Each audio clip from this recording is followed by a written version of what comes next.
கதையோட பேரு யார் குற்றவாளி. 2 ரயில் தண்டவாளங்கள் பக்கத்து பக்கத்துல இருக்கு. ஒண்ணுல ரயில் எப்பவுமே வராது, இன்னொன்னுல அடிக்கடி ரயில் வரும். வராத தண்டவாளத்துல ஒரு குழந்தை விளையாடிக்கிட்டு இருக்கு.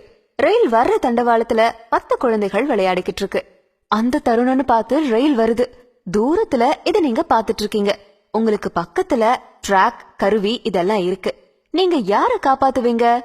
இப்படி ஒரு கேள்விய ஒரு விழால ஒருத்தர் கேட்டாரு.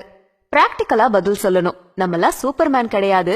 உண்மையா நாம என்ன செய்வோம்? ஒரு குழந்தை விளையாடுற இடத்துக்கு தானே ட்ராக்க மாத்தி விடுவோம். ஏன்னா 10 குழந்தைகள் காப்பாத்தப்படணுமே அப்படின்னு சொன்னாரு. உண்மைதான்னு கேட்டுட்டு இருந்தவங்களும் சொன்னாங்க. இன்றைய சமூகம் இப்படிதான் இருக்கு. ரயில் வரும் அப்படின்னு தெரிஞ்சு தவறு செய்யற குழந்தைகள் காப்பாத்தப்படுது. ரயில் வராத இடத்துல யாருக்கும் தொந்தரவு தராம தவறே செய்யாத குழந்தை தண்டனை பெறுது.